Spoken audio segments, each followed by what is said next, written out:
Virgo, I haven't done a weekly reading yet, and I decided to do one so I could introduce the astrology dice.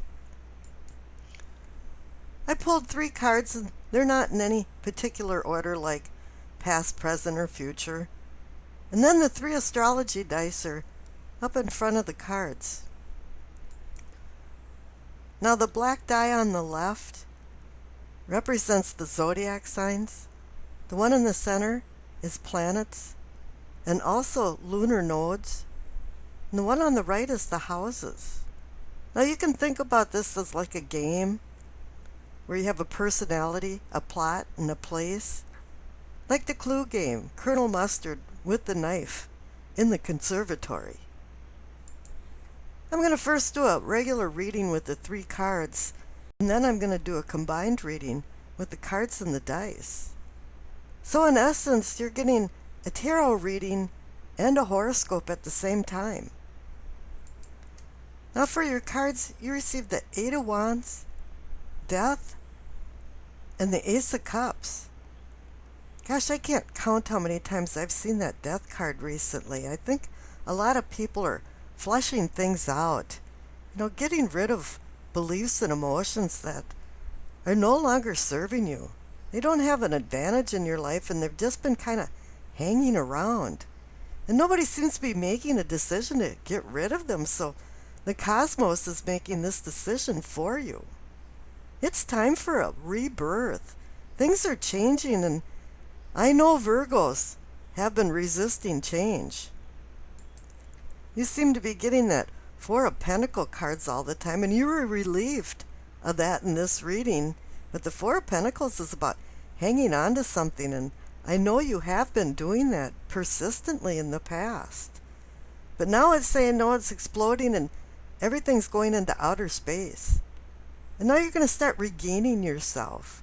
You're going to free yourself. This is a free from bondage card. You're moving on now, it's saying. Fate leads the willing and drags the unwilling, and I think there's been claw marks on the door for you to not want to change. The one thing about life is that's all we can depend on is change, which is a paradox, a conundrum in itself. There's a reason for everything in life, and sometimes you just have to let things go. The Death card is beckoning for a conclusion from you. He wants you to put this away forever. Whatever it is that's been bothering you, whatever you need to walk away from, don't look back. And maybe you are transforming now because you received the 8 of Wands.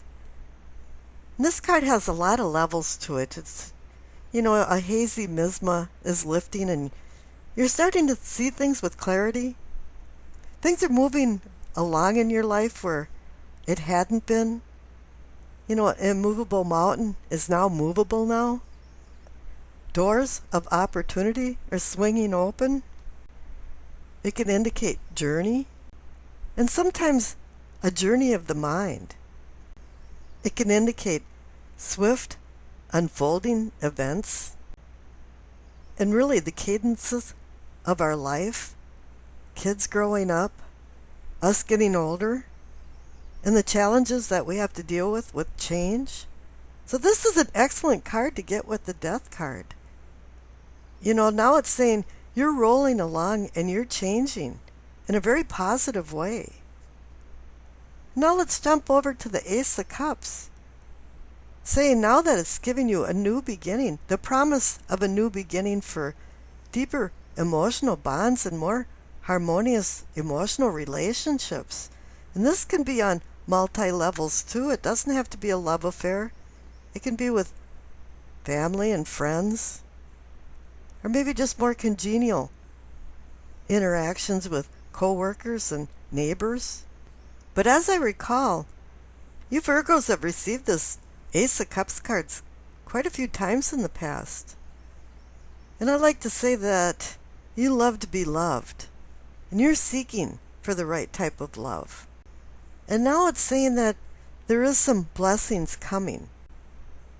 And really, it's just going to be more emotional well-being. You've been seeking some type of balance within yourself, emotionally, and with your surrounding people. You've had a hard time balancing that out. And I think this transformation will be doing that. Your unconscious self is going to start connecting to the conscious self about feelings and what you're truly feeling. You know, do you think to feel or do you feel to think? In high school, we used to say, how do you feel? And we'd always say, with our hands. Because, you know, at that age, we really didn't understand even our own emotions. I think now you are. Now, I rolled the dice, and you received Virgo, Jupiter, and the 8th house.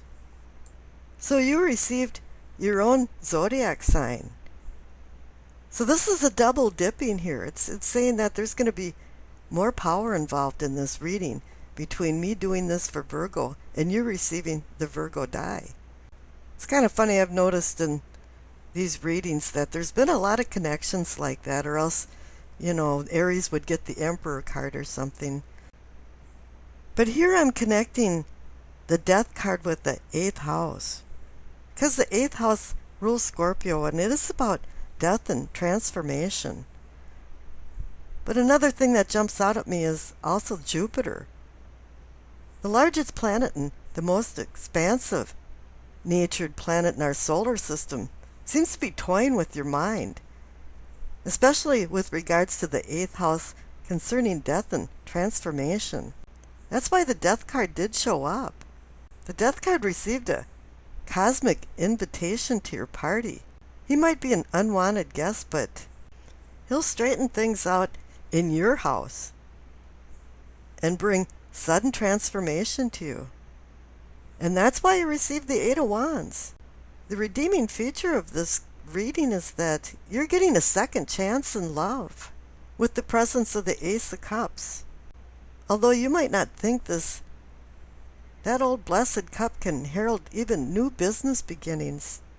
And with the 8th house showing up on the radar, it could be with joint finances, inheritances, taxes, partnership monies. All you can depend on in life is death and taxes, and yes, Jupiter, the 8th house, is injecting an opiate-like substance into the main vein of love and business. You know, and you've noticed you received the 8th house and also the 8 of Wands card, and that's not a coincidence either. You know, it's saying good news is coming, and this might be related to some type of joint ventures. Events may play out swiftly, leaving you to wonder, what the hell happened when you look back? But the ball is rolling now, and I think things are going to start rolling faster and faster in affairs to the point where you're going to be almost speechless. You know, it's like one day you were without or feeling a void, and all of a sudden you have things land in your lap and you feel fulfilled. And I wish you acceptance, peace, and happiness.